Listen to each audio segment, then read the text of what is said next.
Another alternative is to put hay feeders on a slope so the area can drain and dry out. If you can't move the feeders and don't have a slope, Zurich says you'll have to do what you can in the spring. Try to spread out and rake that feeding site to spread that accumulated manure and hay into the thinner depth across a larger area. So again, it would dry up faster and it would not provide a habitat for stable fly larvae. Zurich says while these blood-sucking insects don't transfer any pathogens or parasites to the animals, there is an indirect economic effect. The bites are painful, and the herd might bunch for protection or stand in water to avoid the flies. They spend less time grazing, which in turn reduces weight gain. Learn more about stable fly control at livingthecountrylife.com. I'll see you in the country. Living the Country Life. Ideas and inspiration for your place in the country. You can find more information on today's topic, share your tips, and post photos by visiting us online at livingthecountrylife.com. Today's Daily Encouragement by William the Encourager, sponsored by Ted Russell Nissan, home of the lifetime warranty on Kingston Pike. Hello, my brothers and sisters. I pray that everything is good in the neighborhood, and I pray that you and your family are blessed today, and that you all woke up with a song in your heart and a praise on your lips, because the God we serve is absolutely wonderful. Let's praise him. Father, we thank you. We praise you. We lift up that name of Jesus, and we give you glory, honor, and praise. And we thank you for all things. In Jesus' name we pray. Amen and amen. Well, it's Thursday. It's Thursday, and we're talking about discouragement and the power of God, based on the story in Joshua 1, where God tells Joshua, be strong and courageous. You know, again, Joshua, the story opens with a heavy moment. Moses, the great leader of Israel, has died. Joshua, who for years walked behind a giant. How many of you all may be walking behind a giant? But I'm here to tell you that if you are walking behind a giant and have to fill some big shoes, let the word of God lead you and guide you, because the word of God is mighty in its influence. It's a devouring flame. Jeremiah 5:14 says, wherefore thus saith the Lord God of hosts, because ye speak this word, behold, I will make my words in your mouth fire, and this people wood, and it shall devour them. Be encouraged, my brothers, and know that just as Joshua walked with God and God walked with him, God told him to be strong, be courageous, do not be afraid. Do not be afraid, because God knew that with discouragement comes our strength feels too small, our resources feel too little, our past seems too big, but oh, great is the Lord God. But God addressed discouragement with his presence, his promises, and his power. God does not tell Joshua to be strong on his own. He tells Joshua to be strong because God is with him. Discouragement lost its grip when we remember who walks with us. So, brothers and sisters, courage is not the absence of fear. It is the presence of God. Another quick story that I'll tell you, and this is about the athlete who lost her confidence. A young athlete lost several games and felt defeated. Her coach pulled her aside and said, I don't need you to be perfect. I need you to stop giving, to keep getting up. The trainer harder, gained confidence. She trained harder and she gained confidence and eventually won the championship. God often whispers courage in the middle of our failure. One analogy, the anchor in the deep water. A ship in deep water is tossed by the storm. Discouragement is wind and wave. But God is the anchor that keeps you steady and prevents you from drifting away. Remember, my brothers and sisters, that God does his best work in impossible situations. So remember, there's a way out of your mess, and it's JESUS. Where can you buy a brand new Nissan with a lifetime warranty? Kingston Pike. Hey, folks, Gerald Anderson with Ted Russell Nissan. You heard it right. Every new Ted Russell Nissan comes with a lifetime warranty, and that's a long, long time. Ted Russell Nissan on Kingston Pike. Good morning and welcome to AM 1380 WYSH and Ask Your Neighbor. Ask Your Neighbor can also be heard and seen on our website, WYSHradio.com. And if you are in Anderson, Rome, or Morgan County and have Comcast cable, you can watch Ask Your Neighbor on BBB TV Channel 12. Ask Your Neighbor is the program where you call in and do just that. Ask Your Neighbor. Do you have a comment? Do you have a problem? Or do you have a question? Then call in and ask your neighbor. 865-457-1380 or toll free at 877-711-4005. And for those of you that might be listening or watching on the internet, you can email from our website, WYSHradio.com. Just click on the Contact Us button and email your questions. Now sit back and listen as listeners throughout East Tennessee and the entire world answer your questions on Ask Your Neighbor on BBB TV 12 and AM 1380 WYSH. All right, my friends and neighbors, boys and girls, and moms and dads, the man, the myth, the legend. He's back with us this morning. David's back. Hey, buddy. Hey. How are you, Pat? That's you I'm talking about, by the way. We go through there. It's Mr. Walker singing right there. Well, so you've been wrestling with it, haven't you? Oh, I've had it. Yeah, I took a gallbladder. That was what happened first, your gallbladder. And they took it out, and there was so much stuff in there that in my stomach and all. Give me, yeah. Give me. There you go, boys. That's a good shot. That's a good shot, wasn't it? Yeah, give me pancreatitis, and buddy. So pancreatitis came from after they took your gallbladder But it come out. from it.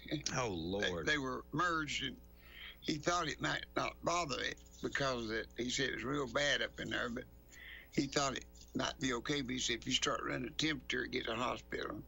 So I started running temperature. And was that infection setting up in it? Is that what it was? Yeah. Oh, Lord. When you start running temperature, you got infection. Yeah. That's your signs of it. Here's your sign.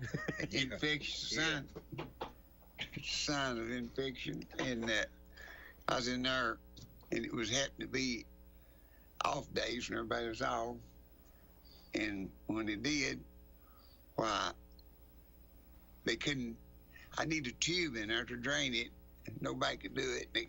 I didn't eat for 4 days. And then they finally said, on about the second or third day, let me eat something, then took me off 2 more days. It's right during the holidays of New Year's, and it's just a mess. I started out over in Powell's Hospital, and they said, you guys go to UT, because they do it around the clock over there, but they didn't. Everybody was off. What are you talking about? What'd you come over here for? You know, it was one of the worst messes you ever heard of. And so don't get sick on the holidays, Ron. I'm going to do my best, but I'll just tell you. If you do, just go ahead and tough it out at home, because it's better at home than it is in a good bed than it is on them. Well, I don't reckon you could you couldn't wait out pancreatitis there at home. I don't reckon. Man, yeah, they had to put a tube in me. I know. You can't do that. Had to wear it 3 weeks. 3 weeks. 3 weeks. And that was with antibiotic and everything? Ooh, Lord. Then they started getting x-rays of the x-rays and CAT scans. I ain't saw so many cats. But anyhow, everything they said was good right now. So what it was, poor Howard's sick too, and Howard said, who said that them 80s was golden years? So when you hit that, it's a whole new different ball. But anyhow. How is Howard? I know he was having a little problem getting around. He would probably come today, but he had to go, had a doctor's appointment. He said sometime after a while, he wasn't going to be able to make it. He might make it next week if we can. Okay, good. And, well, I guess everybody heard about Ken Bonham passing away. Well, that was bad. That was sad. You know, he's one of the I greatest hated guitar that. pickers. Worked for Martha Carson. Was that sudden? Was that sudden, or had he been sick a little while? Ken. Sudden. I thought it was. I didn't heard about And it. he called me that night before he passed away, and I was real busy or something, didn't see it till like way up in the middle of the night. I didn't call him. They found him dead next morning. But anyhow, his son is a doctor. Really nice. He came down. He said he had met me before, but he stayed with us a while, but they just couldn't get a hold of him. He was supposed to go to his daughter's. That next day they found him, and she kept calling him. He didn't answer, so where she lives, she come to him, and there he was. He's just laying across the bed. But Oh my! anyhow, they had a big thing for him Saturday, and I mean, it was you just can't. They said they parked both parking lots. I didn't go outside and look. Even up on the hill was full, and it was parked all the way up the highway. Oh wow! And Russ Jeffers came up from Nashville, and one of the Three Dog Nights was there and sung Oh wow! Jeremiah with a Bull for all. That's cool. And we went over to the store, and we just had a ball. Jackie Wilbur, we call him Little Luke, and a bunch of people come over, and Knox County Sheriff JJ was there. Oh wow! There's a lot of people. Oh, it's just people on top people. You just couldn't. A lot of them I didn't even know, musicians and stuff. But they must run 50 musicians through that. One or two songs a piece, whatever they want to do. That's I great. didn't see it. I didn't go over it. Started at 12 to 3, wasn't it? Yeah. I went over about 1:30 and stayed the last hour and a half. I told some Ken Bonham stories. I guess it'd be good to tell them today. But me and Ken was always good buddies, and we'd been recording since, I guess, 30 years ago. We started doing some recording together. Longer than that. So Ken he was a guy that didn't say a whole lot, but when he did, it meant something. Back when we had soup day, and He had a sense of humor that you took a little. we had soup day, and Sunshine Slim, he he was kind of flat spoken. Of course, he'd been a big star. Well, sure. He wrote one of Hank Williams' songs, but anyhow, what he done, it's time to ask for blessing. And of course, Slim's standing out there with a big apron on. He was serving soup. It's time to ask for blessing. Well, this guy wasn't talking very loud. Slim didn't hear too good, and he said, "Speak up, we can't hear you." And Ken said, "He ain't talking to you no how, Slim." I mean, That's perfect, Ken. yeah. He ain't talking to you no how. I mean, all this went on right during the blessing, right in the middle of it. And then another time it was kind of funny. In fact, Rick Kimball called me last night. And this was a good one too. He was playing on Saturday nights, and of course we leased out on Friday night back in it. Somebody's messed up the sound system, added out focus for us. And I had a $20,000 gold banjo in my hand. And I was running the control room, Mm-hmm. I've been there. Back and forth. I've been there when you done that. Was you there and I did? No, you've done it a couple times. Yeah. But then I did run in there and try to set it. Mm-hmm. Just as I got it set, I sat down on this stool because I didn't put a strap around because I had put so many people on. I'd play 2 or 3 and then lay it down and go start putting people on. They had a good band. They had Rick on the steel guitar, and Donnie Fox was on the electric, and I forget who was on the drums and other stuff. But anyhow, just as I come out, I sit down on that stool and it spun with me. And I started to fall, and I was going to fall into the drums. Well, Ken had his guitar, he held it up in his left hand and tried to catch me and got a hold of me, and it pulled him in right on top of me. You took him with you. I knocked over 3 drums with my ribs. They were blue for days. And Ken was laying on top of me with his left hand way up with the guitar in it. And I got that 20,000. You guys laying on the floor holding up guitars. And Rick was over playing. I told him last night, I said, "You was over playing Still Life." And he said, "I know it." Chicken Man was singing and he didn't even stop. I hollered, "Stop!" quit playing and somebody come here and get these instruments so we can get up out of the drum. Knocked down 3 drums. And, like, I think I broke some ribs. I was younger then. and we did. Well, they got us up. We got up. But Ken, like, killed me. I mean, falling was bad enough, and him hitting my head. It just falling on top of you. Oh, my goodness. Had to get order restored. And one more, I'll tell, well, a couple more maybe. There's another soup day. He was sitting there and he said, people was talking this and that. Everybody just done, it's just a get together. Everybody just had fun. But they wasn't mad or nothing, but they were just discussing it. One of them was discussing, 2 of them was discussing politics. Uh-oh. And on the other side right here, 2 of them, we could hear them, they was discussing religion. Uh-oh. They looked over at Ken and said, Ken, what do you think about it? He said, I believe in God and I vote. That's all he said. And another one, Sunshine Slim got sick, and Ken said, David, we might ought to go see Slim. He's pretty bad shape this time. So we go see him. And, Ken don't do much life, and, he had a dry sense of humor. Yeah. We went to see Slim. We stayed with him about an hour and a half. I mean, it wasn't just an in-and-out deal, Talked to him about our good old days and who all we played for. And so we left. Well, just a little while after that, Luke got sick. Yeah. And Ken said, David, we better go see Luke.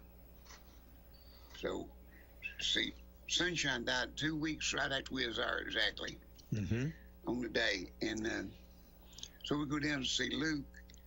And Luke didn't like you see me in his room. He wanted a wheelchair out to he wanted to come see. Out there to where we were sitting in kind of a lunchroom thing or dining room or something. And we talked, went back, and Luke died in 2 weeks. Yep.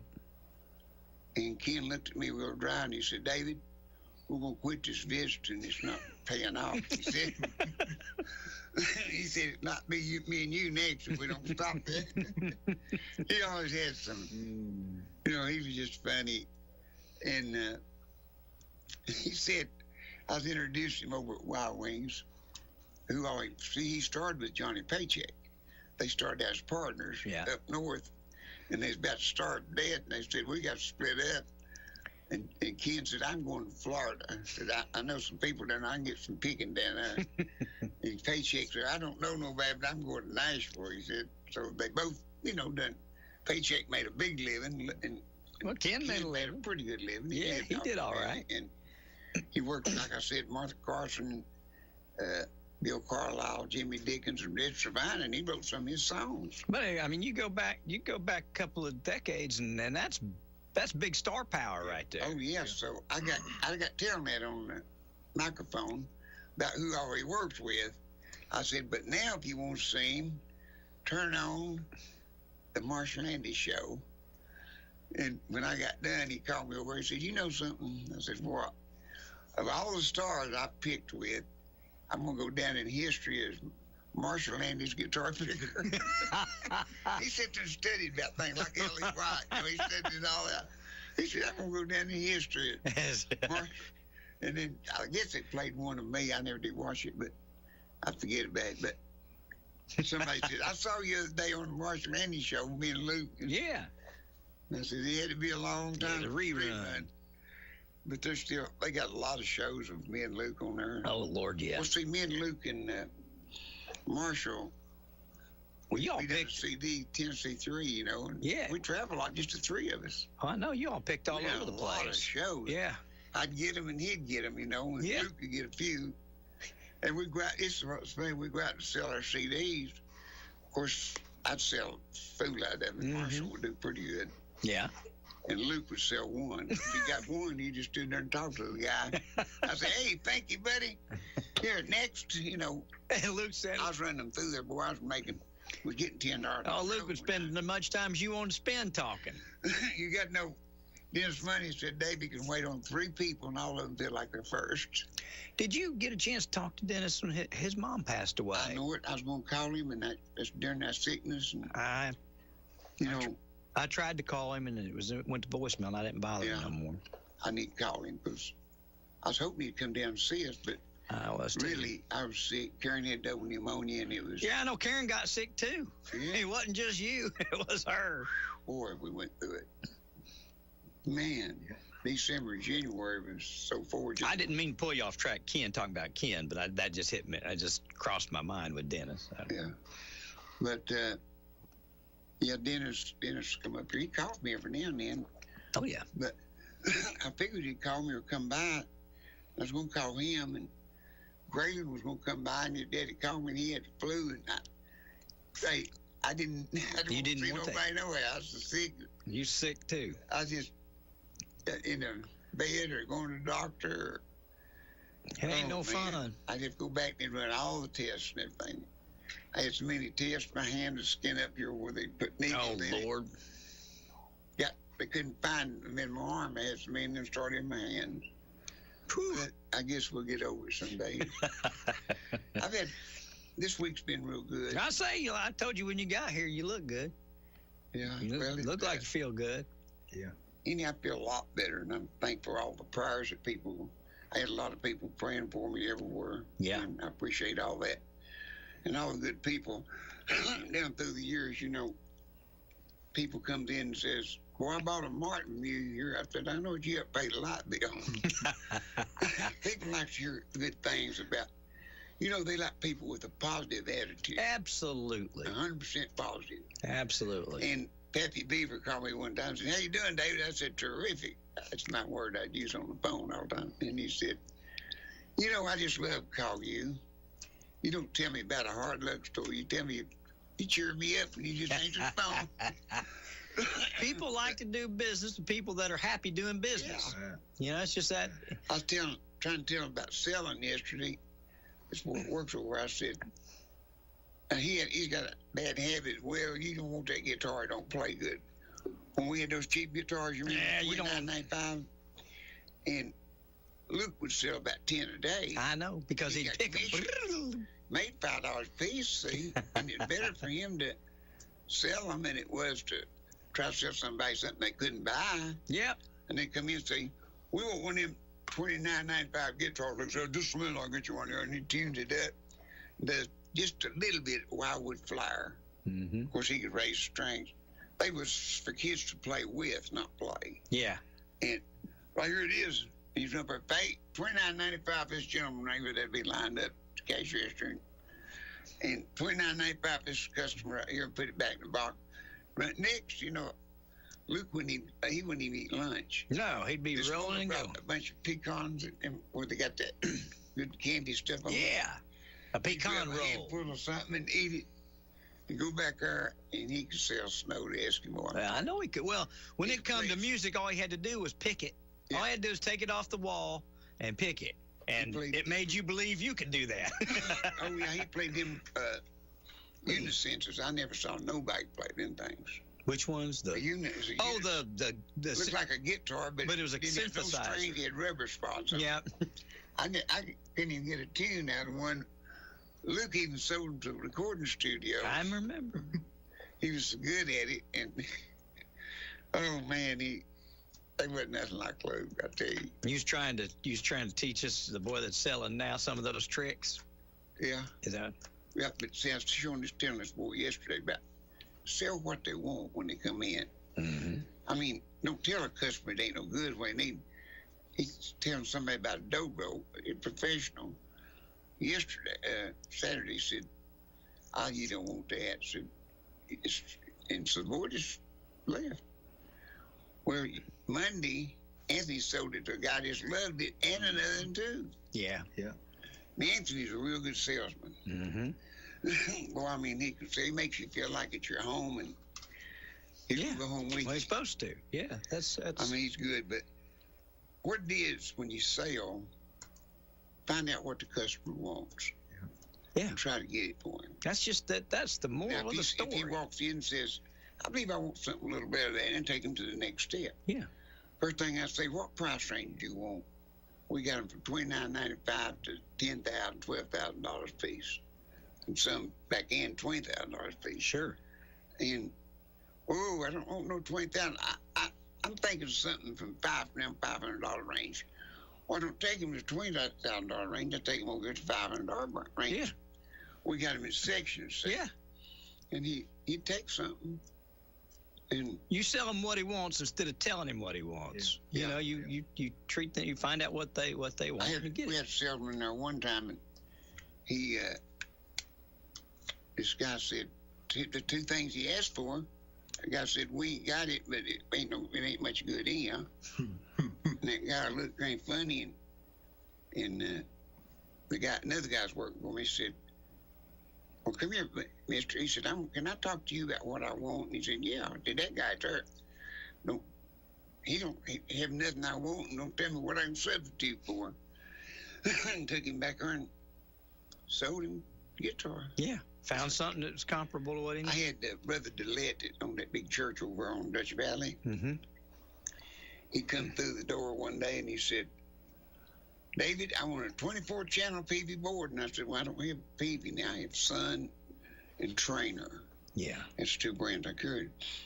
And I said, "I'm sorry, I can't carry PV. I don't have it. They won't let us have it." But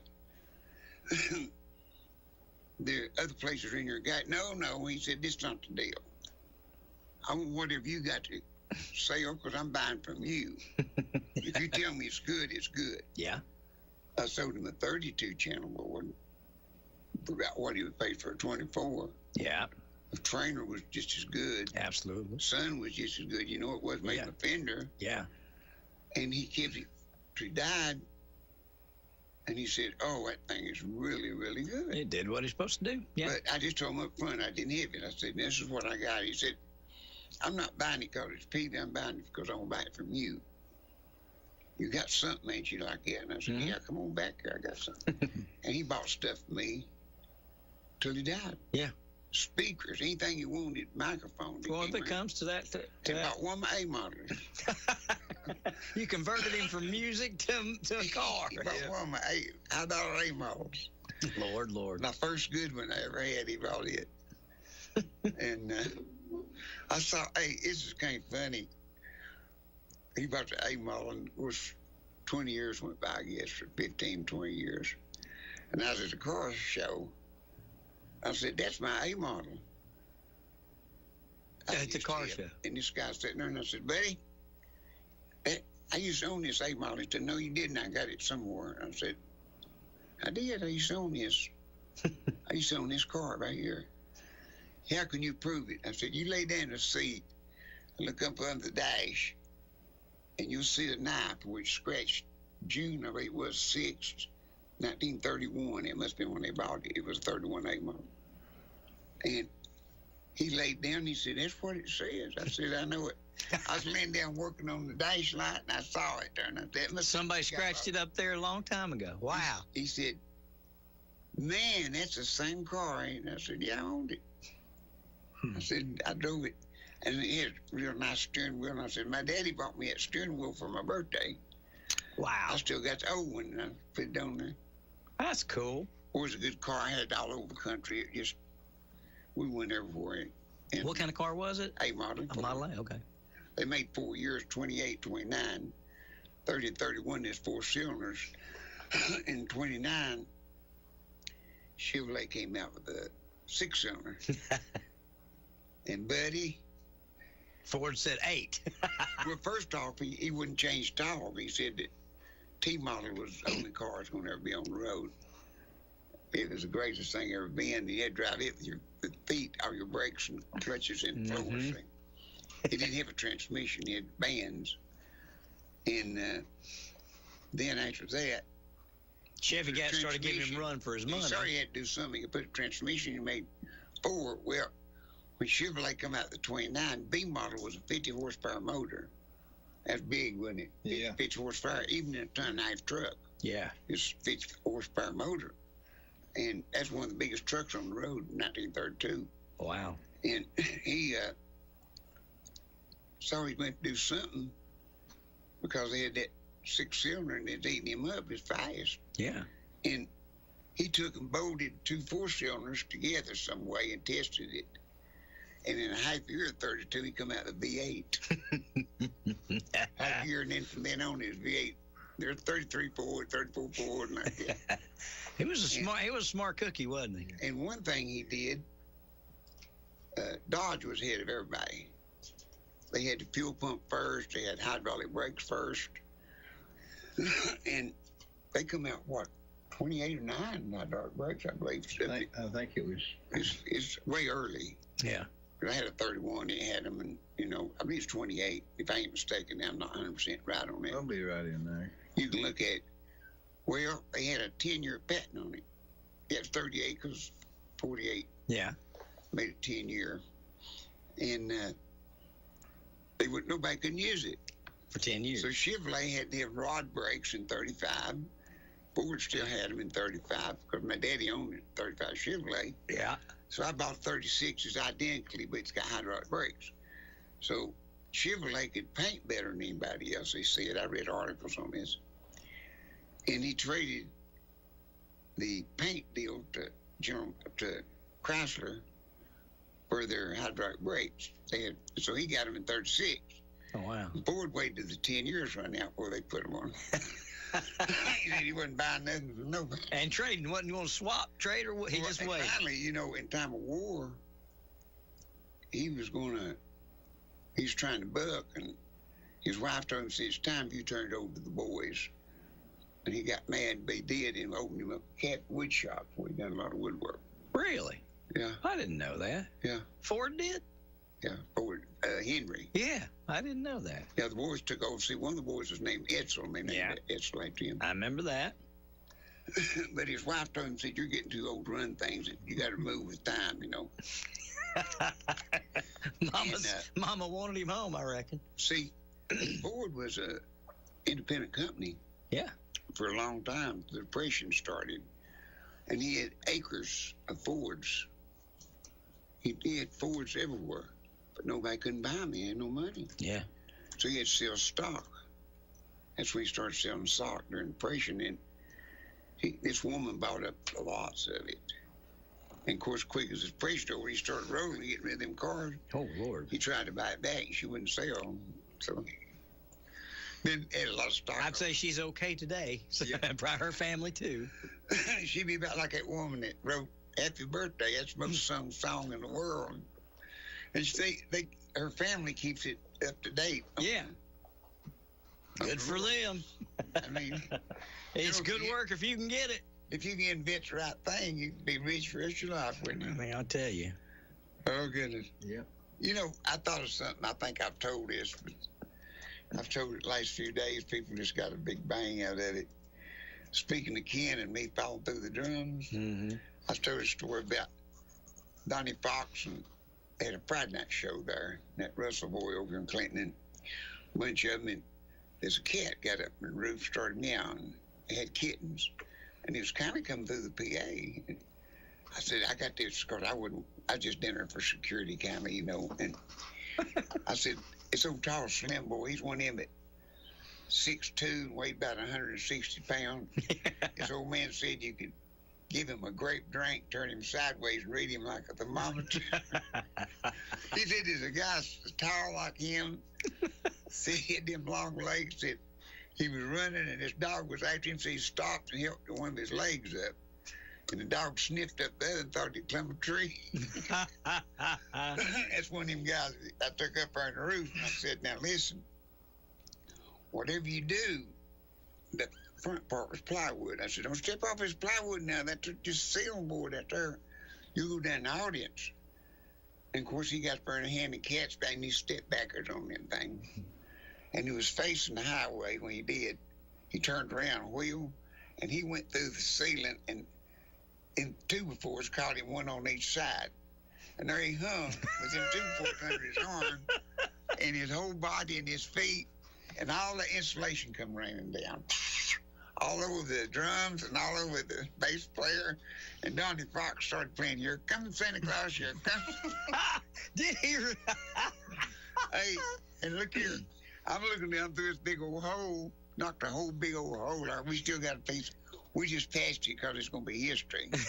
We didn't put a piece in. We just put a piece of panel right on top.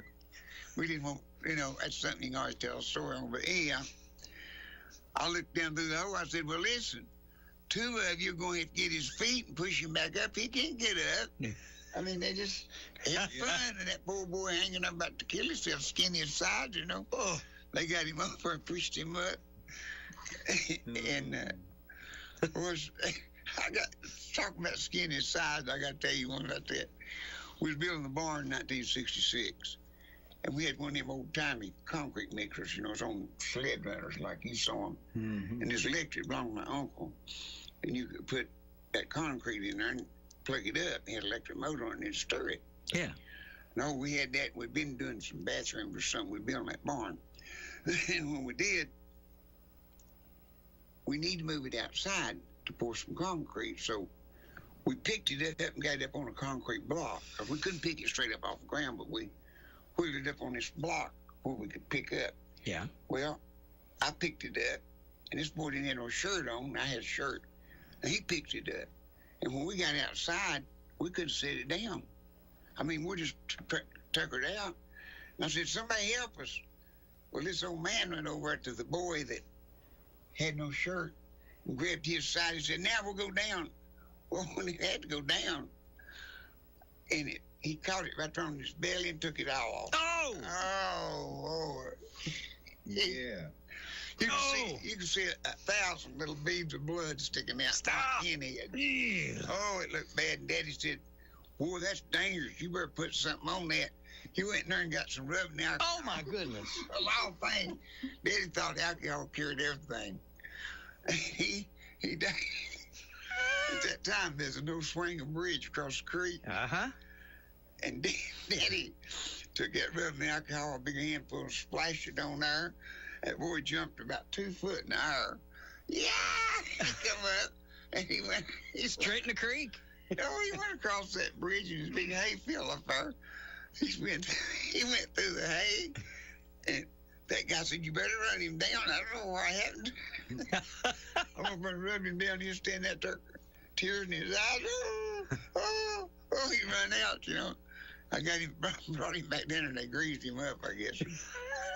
He's from Kentucky. Lord, that hurts hearing about it. Yeah. Oh, is it, you know, them little beads we... Oh, no, I know. Yeah. Oh, Lord, I know. Man, he must have 1,000 of them dudes on there. That was an experience he never forgot. I bet it wasn't. You know, I think we'll talk a little bit about Mike here. No, okay. All right. You go ahead. One of the greatest grandpas in the country.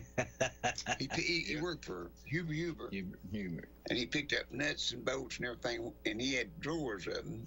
And as kids tear up a bicycle, bring it in here, he'd say, and we'll fix it. And he'd get his screws to put in them, and he traded knives and cars, and he was just a great guy. And Mike I told him his papa was never going to die as long as he's alive. But Mike is into antique cars now. Yeah, I've got a couple of trucks. He's got the prettiest A-model truck.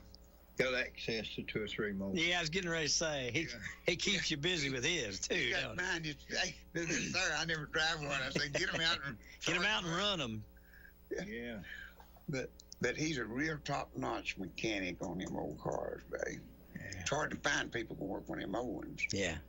Because they got machinery for all the new stuff. But Buddy, he's come up with some ideas, got the headlights.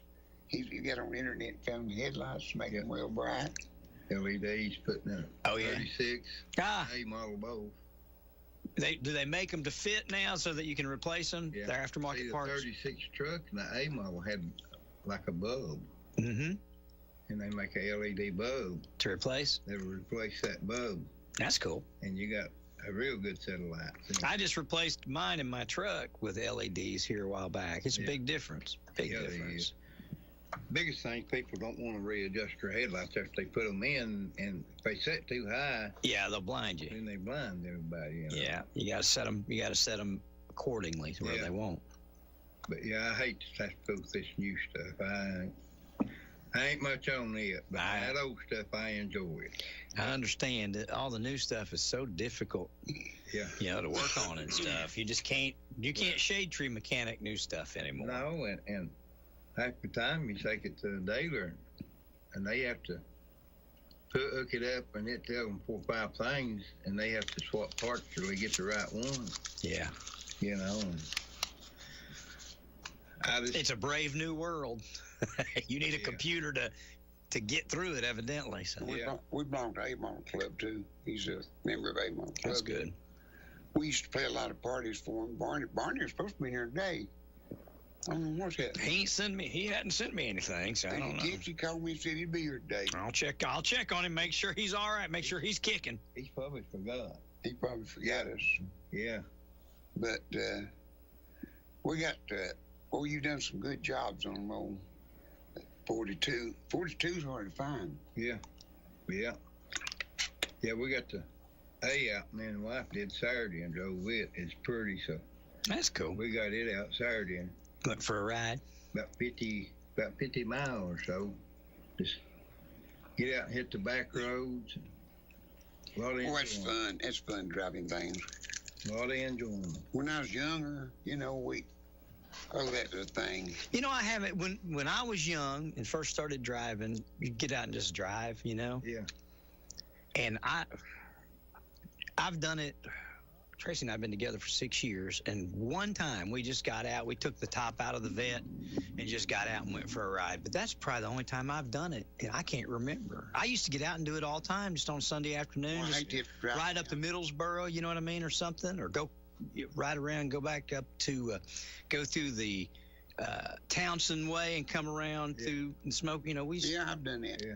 I can't remember the last time I got out and done that, or go up and drive through Cades Cove and come back. I haven't done that in forever. It just seems like you don't have time anymore. And like you said, back me and my wife was first married, and dating, we get out and ride around. Yeah. And so we got them A-model trucks and stuff. Yeah. But now then, if it's pretty, especially on Saturday, Sunday after church, yeah, we'll get out and just ride around. Yeah. Ain't nothing ride 50, 100 miles, in a day's time. Get out and look at just enjoy being out, Yeah, I do know. I know exactly. It's costs a whole lot more now than it used to. Gasoline. Yeah, but there's a lot of stress relief there. Yeah. Oh, I agree. Yeah, we used to do a lot of that. And it's A-model people had something to go to all the time on the weekends, watermelon cuttings. And one year we was on the ferry boat, 28 A-models on a big ferry boat, went across the river. And cool. we'd take, one of the girls was a professional singer. It belonged to her husband, they belonged to A-model Club, and she sang real good. And sometimes we just take guitar and stuff.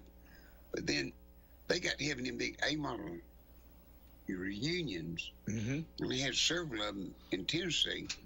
They like Gatlinburgs. Yes. They do them in Gatlinburg, and we go up there and play them. There's Horace come up there, and I'd take Barney and Bill Campbell and different ones up there to it, and it was real good. And we did that for several years, and go up there and do that, and then they get on big long trips. I can't think of that place way down. They had a motel where the president stayed, and you had to go through an old covered bridge. Yeah. And it was still history. I can't think of the name of it down there. But we went down, and you could still stay in a motel, but it had no TV. I forgot how they had no air conditioning. You had a little fan. And it's where one of the presidents, I forget which one it was. Where was it? Where are we talking about? I can't think of the name of that place. But it's down there. What's it close to? Seemed like it started with H or something. I wish I could think of the name of it. You can look it up and see which president. I was thinking it What's it close to? Where's that? Well, I don't even. Down. That, I think down on the other side of going towards Nashville, going right. Is it going down towards Nashville down in there? Yeah, over. I'll try to look at that maybe next week. I got pictures of it. I was thinking it was Hilton or something like that, but it wasn't that. Don't believe. Let me think of it. All right. If I can, you look it up. I'd like to see which president, but what I was going to tell you, you had screen windows, a screen door, no TV. You had to do it just like they did back in the old days. They would let you have a little electric fan And I got to stay in that thing. And, I thought that was something. I don't guess I stayed in the room he was in, but I got to stay in one room. I had the A-model show there, and of course a lot of A-model people stand there. It was reasonably high. Yeah. Yeah, so they went to have no amenities. Of course, you know me, I had to see it because it's history. They Model Club got something going on this summer going down, I think around Chattanooga or someone other. Yeah, they went to Canada one year. Oh, really? Canada. And see, when they do that. Was it the Hermitage? Was it the Hermitage Hotel you're talking about? Huh? The Hermitage Hotel, is that what you're talking about, where you stayed? It might be. See. National landmark? What's the name of the town? Well, no, that Hermitage is right there in Nashville, so that's not it. Oh, the Hermitage is, yeah. That was Andrew Jackson. The Charles Reddy House down that way. President Andrew Jackson, Martin Van Buren, and James Polk stayed there. It's in Readyville, Tennessee. I don't know where Readyville, Tennessee is. I guess it was called something about Hilton. I don't know. I don't know. I've been to so many places with them that I just forgot. And then I've been out of it for several years, the A-model business. But, I hadn't been attending a lot of stuff. But yep. We played a lot of it, but it's so much fun just get out and go. And then we had some of them, the antiques I had, we'd go to wagon trains and put his bed back there and sleep back there in the back. And they had this B model, this guy stayed in this, I wanted his B model bad. And I'd keep trying to buy it from him, he never did. It's a panel truck. Yeah. And so they had a mattress in there and they just sleep in that thing. It's so nice to get to sleep in something like that. Yeah. Most people sleeping out on the ground or in their wagons and had big bonfires and we'd play for it. Rowdy get us jobs on the wagon train. He's hooked up them and we'd do them and they'd take that corn, cook it in silks and it's always in the fall usually and it's cold. Wear a coat, it'd be a big old slab fire and you just get around it and turn all the time like a rich toaster. Like they's cooking you, huh? Like you're cooking chicken or something. But and you play, just keep turning on PA, everybody that are playing and singing. And a lot of people laying there close to the fire in sleeping bags. And the old boy that booked us back in, he walked over and thought it was a log. He got logs for you to sit on. Sit down on a woman. Boy, she screamed out and he come up and I thought that's a log. Her bag looked like one of them logs that are in there. Yeah. I saw some real things on that. Of course, Rowdy, that's right down his lane. It was. That's cowboy life for him. Cowboy life is Rowdy. He's a bull rider, Yeah, he was. Horse trainer, bull rider. Mm-hmm. He was genuine. Did he fool with dogs, too? He's a stunt man. I remember that. A lot of movies. Yeah. And we had some good times with it. But boy, I tell you, them old cars, they were just. When I got my first good one, where I could go anywhere I wanted to go, it went to Canada too. But when I got my real good ones, I bought one. My first ones were the main guy that restored them for a big outfit in North Carolina. It was his personal car. Oh, wow. He's tired of it. He's still restoring them, but I never drive it. So I bought it on a Sunday. I heard he might be going to sell it, and I went there and traded him a real expensive amp and a whole lot of money. And got it. Got your car. And I thought I was in the top shelf when I got that car. Yeah. We started right then, taking off with them places where they wanted to go. And usually it's weekends, maybe Friday and Saturday and Sunday, or just Saturday and Sunday. I remember this place we went, it had a big old covered bridge you could drive through. It was a place. I need to look at it. I'll try to look it up maybe next week. And okay. Find out who that president was and where it was at. I think we got pictures of it. Yeah, you need to come in and make a list of all these places you've been. You've been down Sergeant York, where he was. You rode that train. Was that down in Clark's? Where'd you ride the train at that you enjoyed so much? I can't remember where you told me. What was it? The train? You went on a train? Oh, let's see. I've done a lot of them. I guess One of the best ones was we left Knoxville and went to, I believe it's Chattanooga. There's one in Chattanooga. And eat there at what is it, Loudon or somewhere? Sweetwater down through there? They got a big depot down there somewhere. That's down towards Sweetwater, isn't it? Yeah. And we stayed in the cars. Like I say, most people didn't stay in them because that stuff's high. You know, when you get, I stayed in they turned the dining room into bedrooms. You got two couples. I mean, somebody can stay in one end, somebody can stay in the other end. Barney said that he got a last minute, got called away last minute for an appointment. Well, that's why he's not here. So. Tell him if he better hurry up, it's going to be his last minute.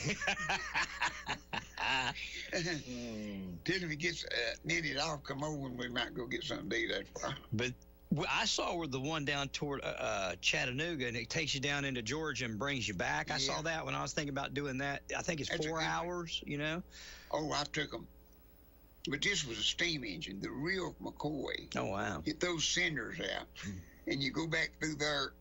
I get back on an open car where I can see all the decks of everything and all that smoke, and it's throwing ashes all over us. Lord, you got it all over you. Your hair, when you get up and comb it out, your hair and everything, but I just wanted to sit back there or stand back there. But it was a good coach. But see, them type way back in, you had to let the windows down. Yeah. I mean, ain't had nothing, air conditioning, nothing. They just the real old McCoys. The best thing I ever done was a silver streak. You remember that movie? Yeah. Okay, that train come out, I believe, in 57, right along in there. My uncle was supervisor. I know a little bit about trains, but it come out, I believe, in 57. I believe it's the first 16-cylinder diesel. Oh, wow. It's the first diesel engine. Oh, boy, that was big, nice. I said, I want a room. And you talk about a room. Where does that leave from? Where do you catch that one at? I forgot where I went to that. I think Kentucky, maybe. Okay.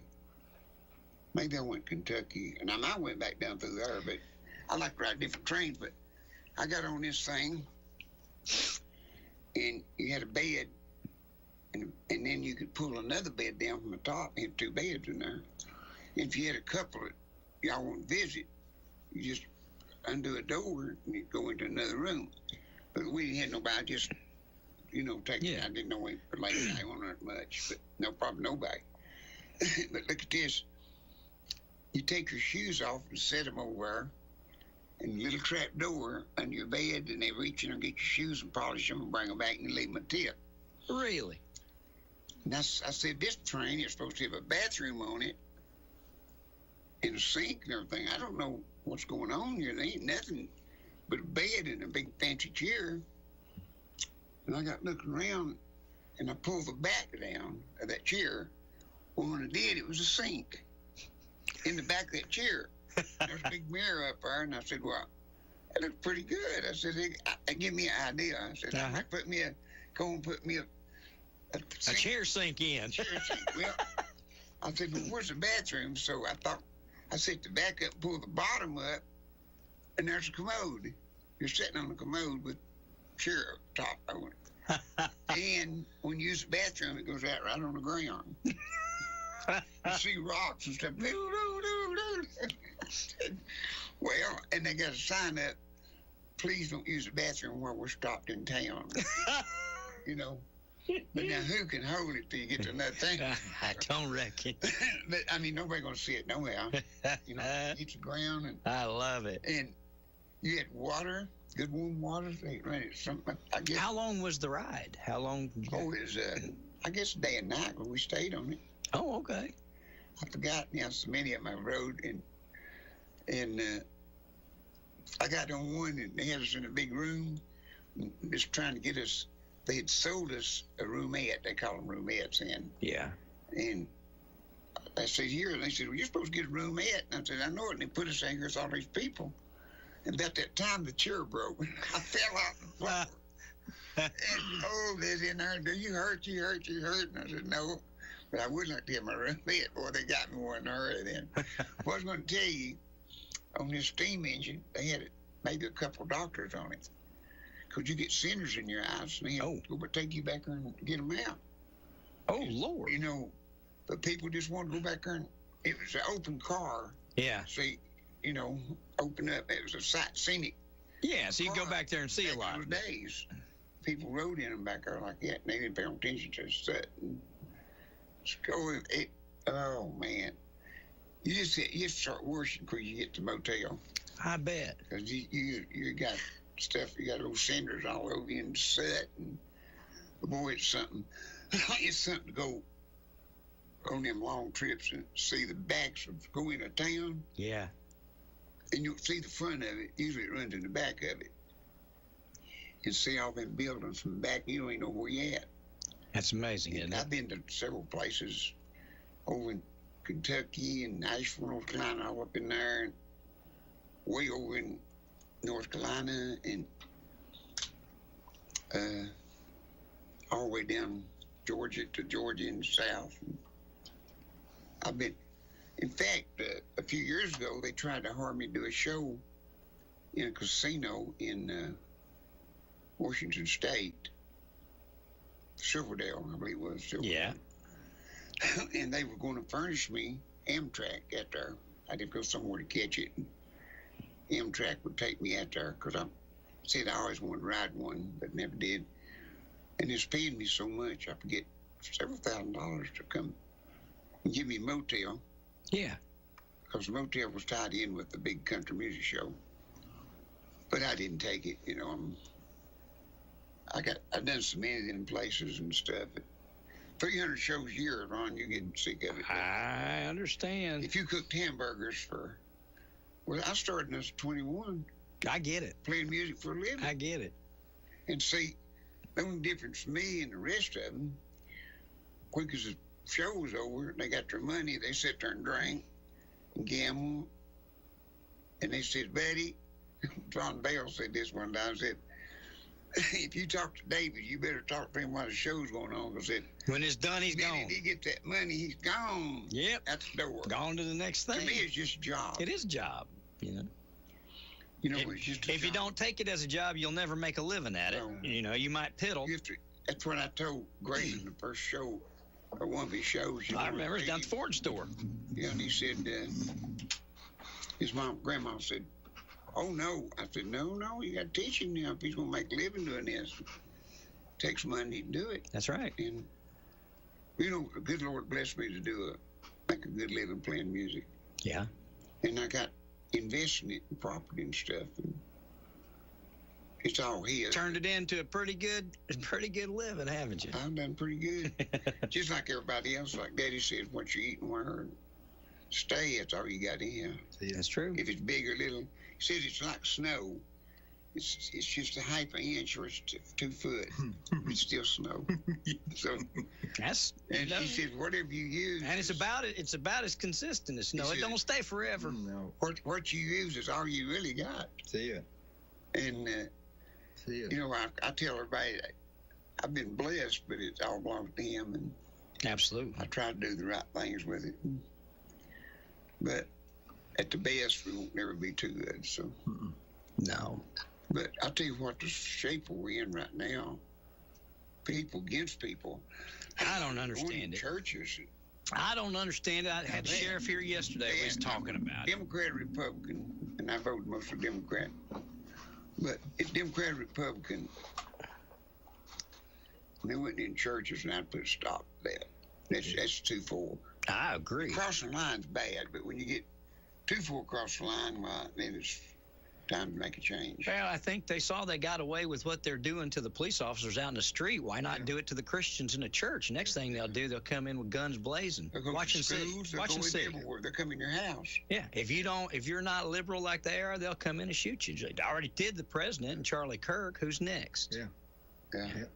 I agree. It's too far. Yeah. I don't know what would happen if they'd. I know 4 or 5 guys in my church, and if you did that, down on their ankle, or in their back pocket, you might regret doing that. You might scare them a little too much than they want to be scared. Yeah. You come in there screaming and hollering. Place, they'll be carried out. Oh yeah. They'll go from them mountain churches. Man, They wouldn't come down off the mountain. There's quite a few little churches around here they wouldn't walk out of. Well, Hey, it ain't right. One of them snake handling churches. Well, you wouldn't have to do nothing to them. Just lock them back in the room with the snakes and go to the house. Yeah. This old boy said he walked in there one time to snake handling church. Said there was him and his buddy, Harlow and Carlo, and he said that if they come right toward him, one of them snakes, and he said he's going to prophesy. He said, Charlie, chicken me Charlo, give it to Carlo. And he said, one time he was in there and said they come at him one. He said, I'm young in the faith, bring me a little. Bring me a little one.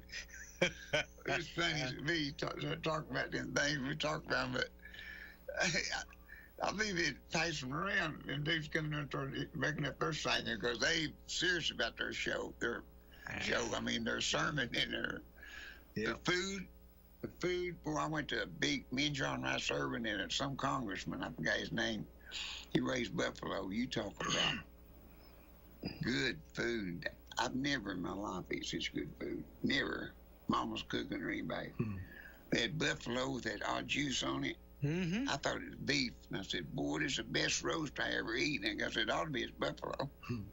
I don't reckon I've ever had. Yeah, maybe I have. I might have had a buffalo burger once. Yeah, but there ain't nothing like a buffalo roast. I never know how to do it. I never had one. I've had a burger they said was buffalo, and I don't know. I was sitting here thinking. I remember, and I didn't notice that much difference. There's a little restaurant over at Powell on Emory Road. Yeah. And they're supposed to have buffalo burgers. Yeah. I'll tell you what's good is turkey burgers, ain't it, at the hospital? They ain't bad. Yeah. Turkey burgers at the hospital. Me and Tracy went over to Kingston Pike. It's been a number of years ago because she wanted alligator. We were at the Florida-Tennessee game. She wanted to buy alligator and cook it. And that was the nastiest stuff. It didn't taste like chicken nor fish. It tasted, I don't know what it tasted like, but it was stringy and nasty. Like he was eating something. I don't know, I'm not a finicky eater, but if you sit down a plate of alligator and a plate of chicken, I'm going chicken. Yeah. That's pretty much it. That's I like me. Alligator pretty good.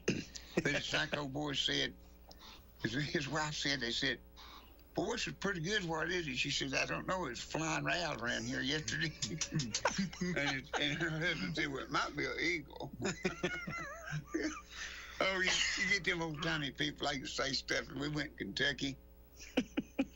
Playing some shows up there. We went to Clyde and Marie Denny's mama's house. They're going to fix us a big dinner. And you got up to the house, there was about a 5 or 6 foot little creek right in front of the house. So you just pulled up that creek and then you went across a little bridge into the house. First you entered it, there was a little fireplace just like we had in our house. Oh, they went back there, me and Monroe and us, we was eating. Oh, that's some of the best country ham, and everything was just 100%. And Monroe said, boy, I'd like to have some red gravy off this ham. She said, oh, Lord, I got it back there. I was ashamed to give it to you, Stars. He said, well, don't worry about being Stars. Go get it. Hey, and you baptized one of them biscuits in that. Good, huh? There you go. Oh, it was sure good. But we used to, years ago, way back, a lot of places when you get in these country towns, they take you home with them. Yeah, that's where you stay. That one, I don't know, we played a big place at, I was with Ava Barber and, what's that guy? Jerry Clowers. Oh, yeah. He was on there with us, and they got food. He took us to his house and ate. Really? He owned a bee factory, and you go in and watch all them bees. I mean, it's a huge place. And they had glass. You watch them bees working, and really? Getting the honey over, and he had like clover patches and stuff back there for him to work, eat off. Yeah. Boy, he was commercial honey commercial beekeeper. Yeah, he done big stuff. And boy, it's something. We played I played for a lot of different things. Sometimes I wake up and think about some of them, start laughing at the things that happened there, and it's been a wonderful ride, I tell you. Yeah, people listen. I think they wonder if what we're telling them is true.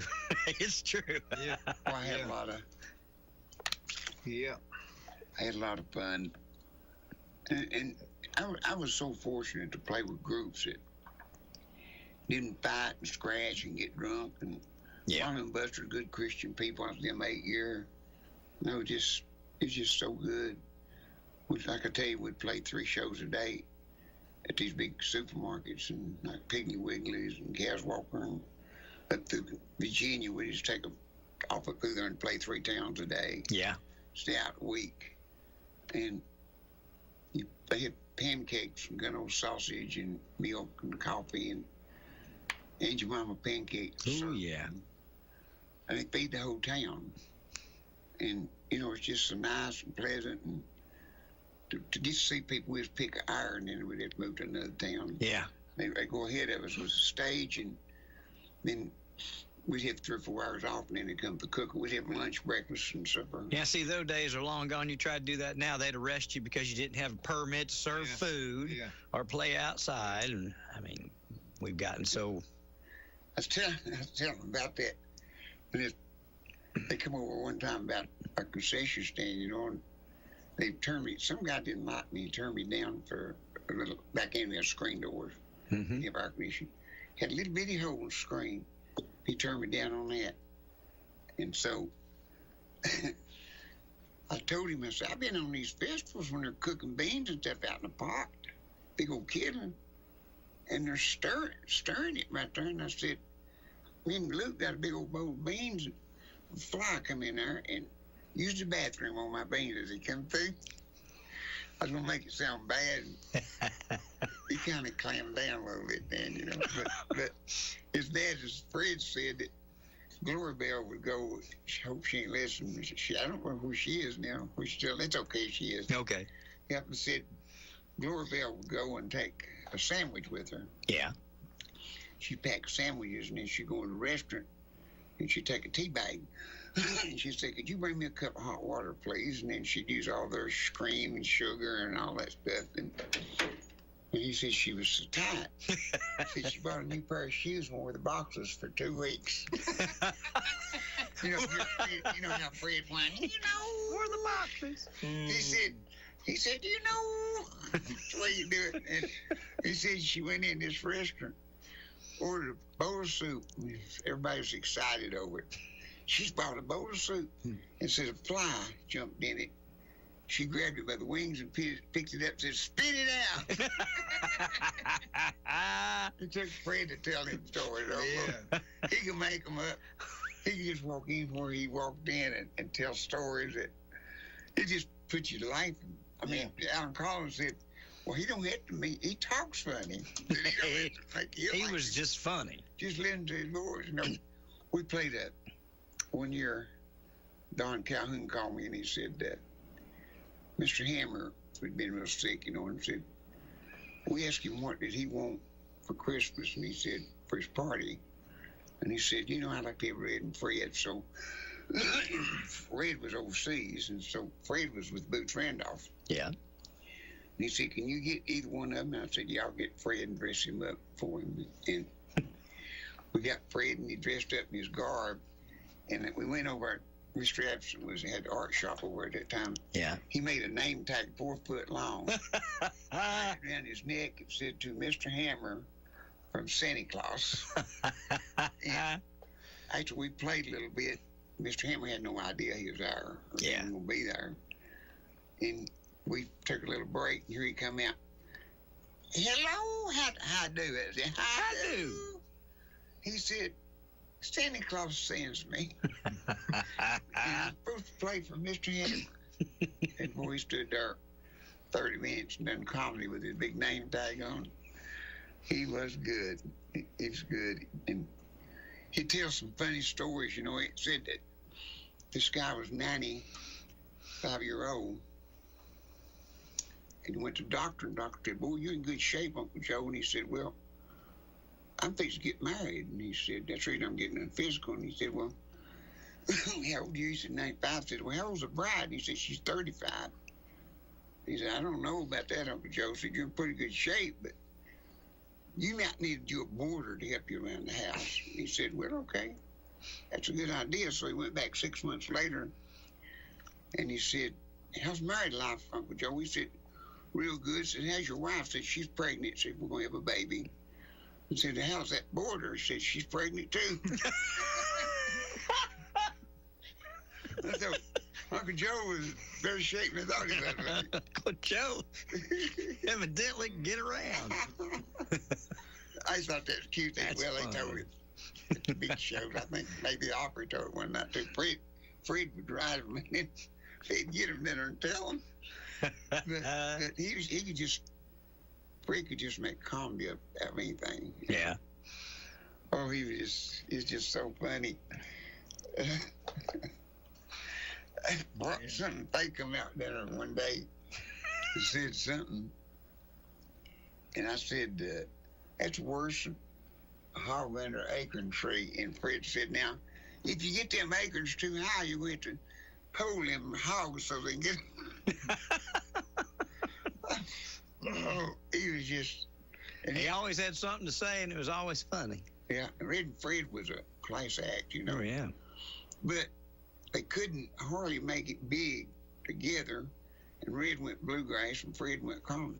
You know, he went to Nashville, boot friend off, and Red got Bill Cliff and him went overseas and stuff. They both made good money. Yeah, they both made a living. They wasn't mad. People thought they split up, but they just couldn't make a living together as easy as they could apart. Like Ken and Paycheck, you know, they had that. Had to split. If you can't make it together, you got to do something else.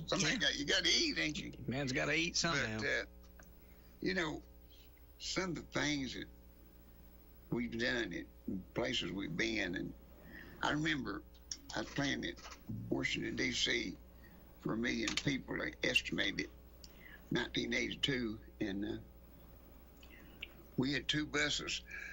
We've been on tour about 2 weeks, and when we pulled in here, this guy pulled right up to the stage, pulled that big bus right up to the edge. I'm talking about 20 foot from stage.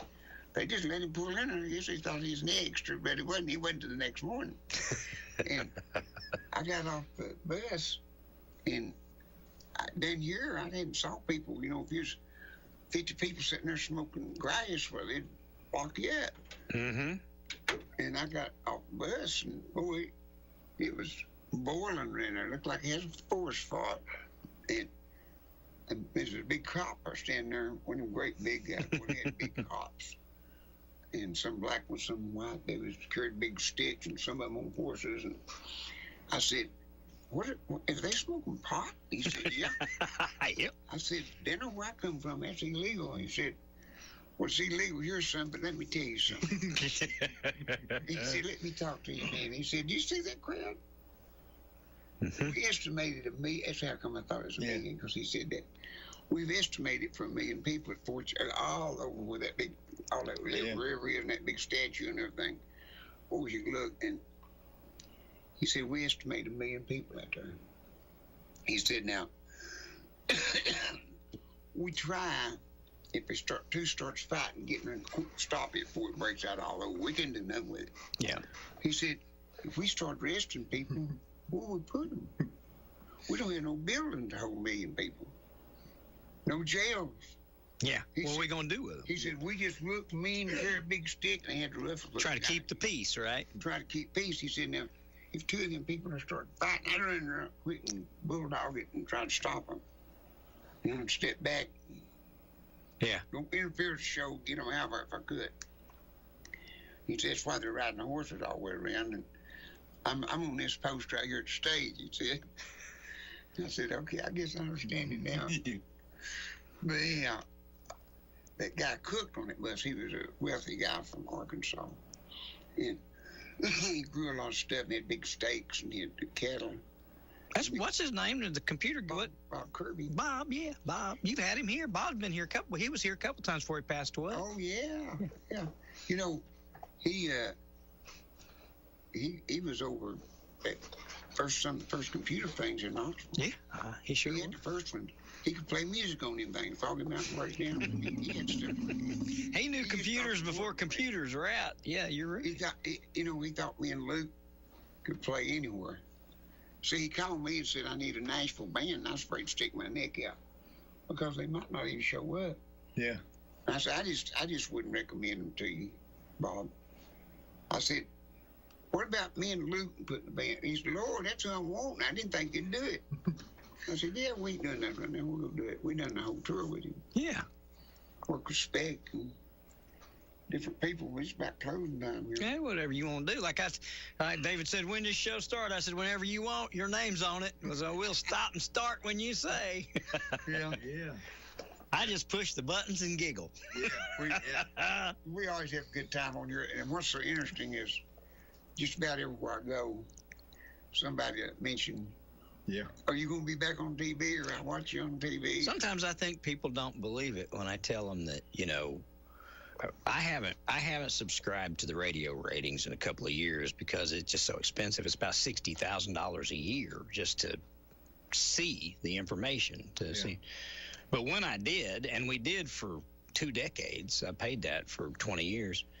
But when I did, consistently, WYSH, without fail, inside of Anderson County, is the most listened to radio station, especially in the mornings between 6 a.m. and noon, than any station, any of them.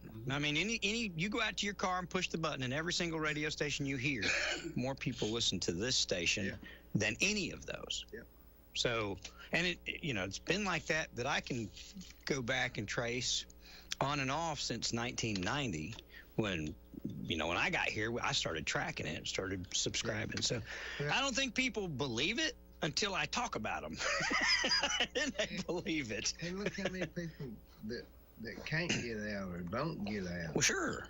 This is entertainment to them. Well, you tell me where you can find what we're doing anywhere else on the radio dial in the United States of America that's not some exclusive podcast or something else, just free radio anywhere. You can't. Nobody else does it. So, and I think people around here appreciate it, or at least it seems they do. They keep listening to it. They either appreciate it or don't, or they can't turn the radio off. One of the two.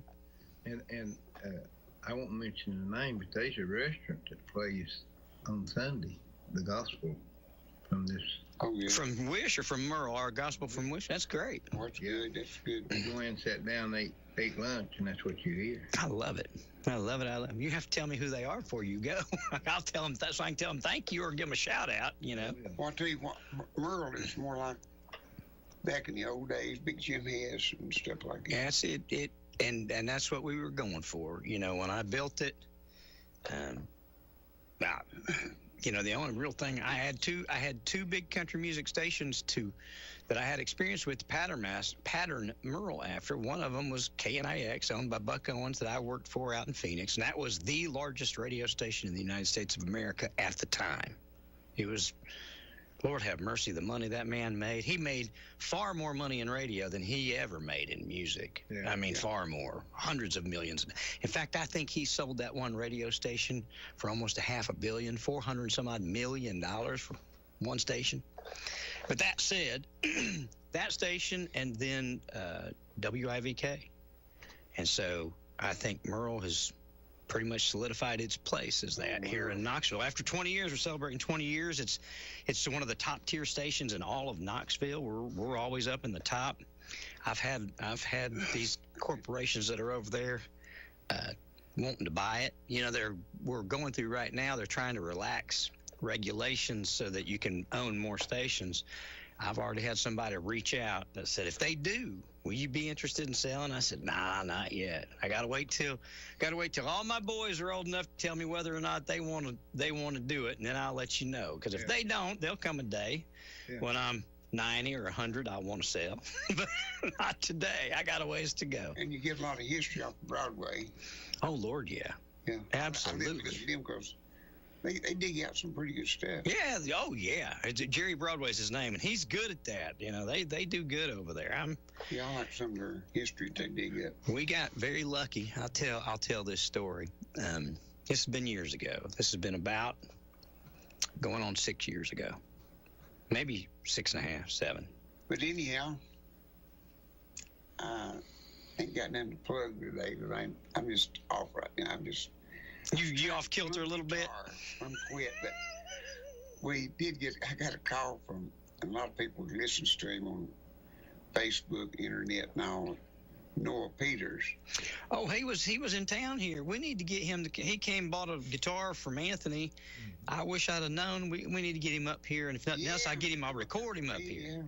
Yeah. See, we're kin to him. He's right. Yeah, I know. He's kin. He called me about 2 weeks ago or 3, and he said he come over and bought one of them $100 Blue Martins. Mm-hmm. $1, you know. And he said, called me back. He said he's buying it for his wife's wedding present. He said, "Can you do something for me?" And I said, "What? Can I get you to come down and play my wedding?" I believe it's the last of April. He said, I asked my wife, I said, "Who do you want to play for the wedding?" She said, "Oh, Ciderville said they got the best shows. I saw them at Y-Wing. They got the best show of anybody ever saw. And we might do it." I talked to Rick last night. Of course, Rick wants to do anything probably with him.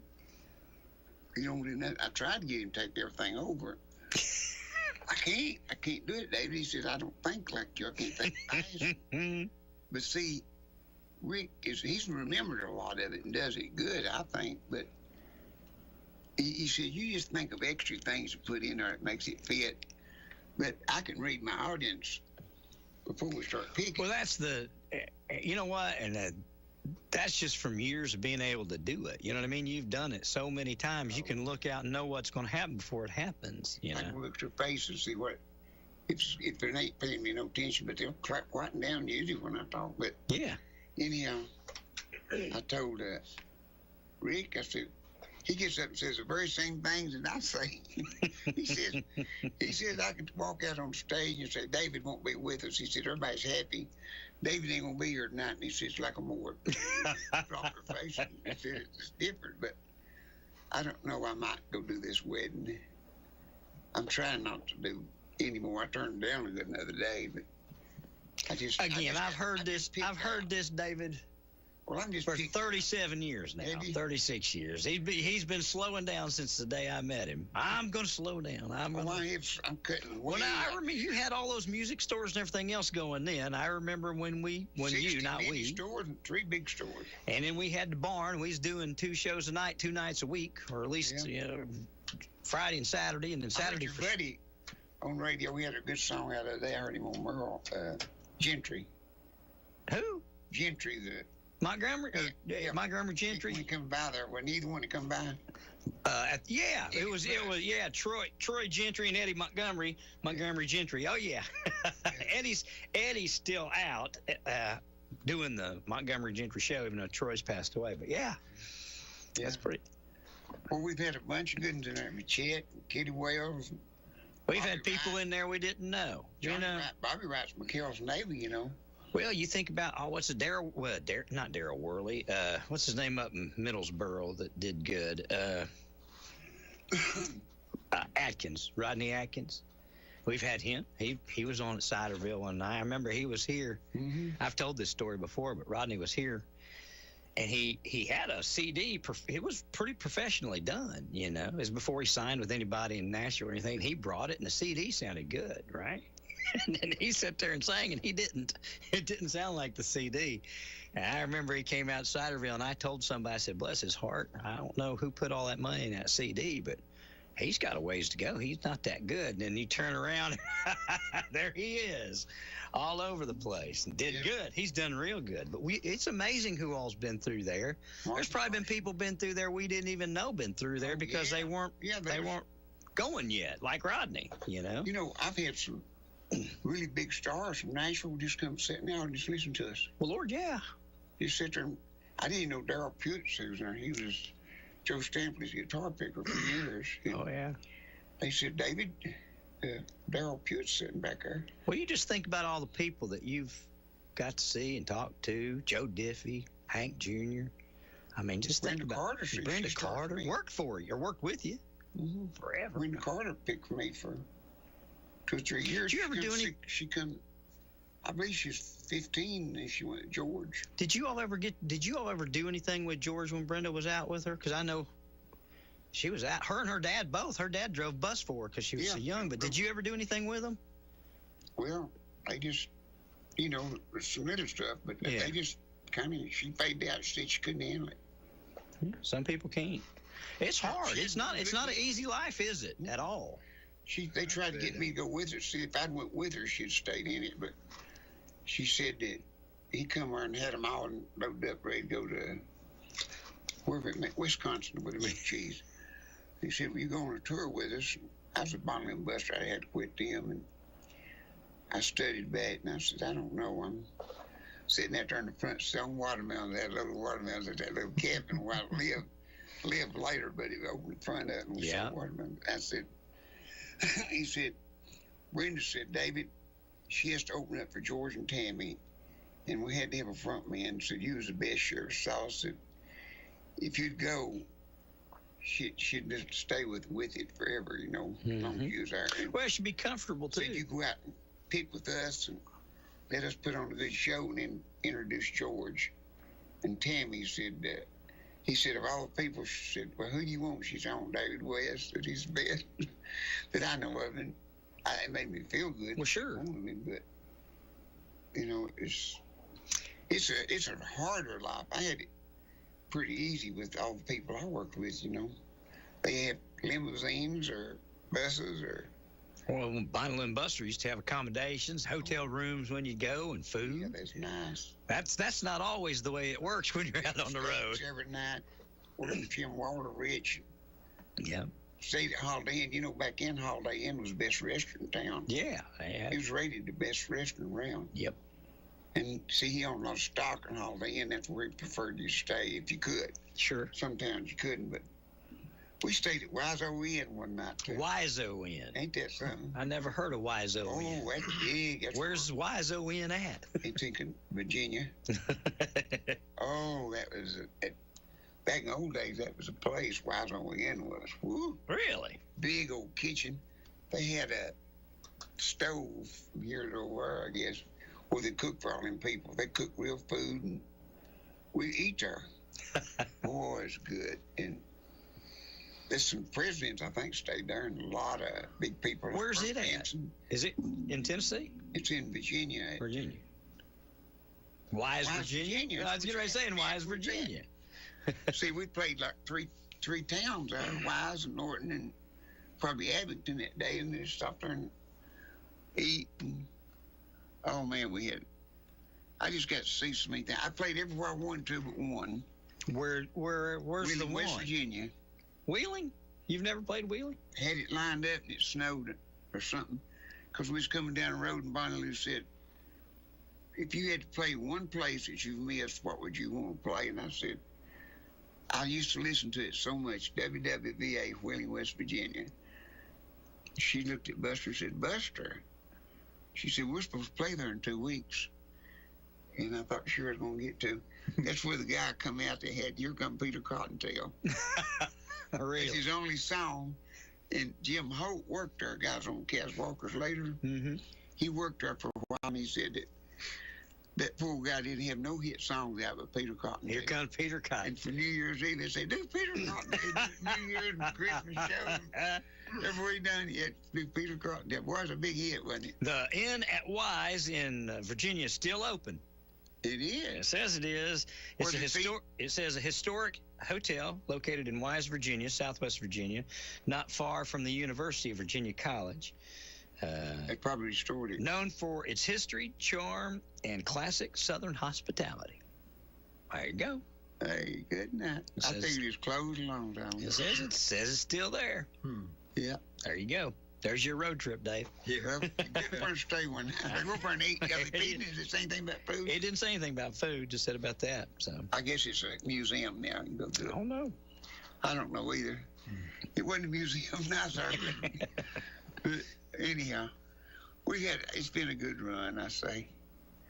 But I don't know why, but when I was a kid, I listened to Wheeling, West Virginia on the radio. Mm-hmm. I liked some of their stuff because they had a lot of sound like people that picks, you know, it wasn't on something great big, you know. Yeah. They'd tell who they was, and they played Peter Cottontail. Here comes Peter. I wonder what he made off that one song. Oh, Lord. The royalties be on that. It's enough. Song, did he? It ain't Happy Birthday, but it ain't, It's a big song, wasn't it? Yeah, it's an Easter song. Well, you still hear it The at only Easter. big Easter song I know of. That's the only one I ever have heard of. See, Jingle Bells was wrote for Thanksgiving. That's the only holiday, Easter song. Of course, there's a bunch of church Easter songs. Yeah. We used to do it on Easter. We'd sing, "Here come Peter Cottontail." Oh goodness, Ron. Well, we got 3 barber chairs at Ciderville, and we sit there and tell what we used to do. It's the has-beens now, but we didn't has-been for Anthony. He's got Martin's biggest selection around, probably. Yeah, well, sure. I know he got the biggest drum store around. He's got the biggest drum store in the He state. got D45, D41s, them blue ones. It's so hard to get. That blue one, boy, you talk about something beautiful. Oh yeah. Yeah. They's making 1,100 of them. That's it, huh? And told the reason why is when he the 11th man that run Martin, I believe he was the 11th man, and it's something got 111 in it. Really? 11's got 41. But anyhow, I believe Chris Martin was the 11th person to take it over or something. Okay. Something about him.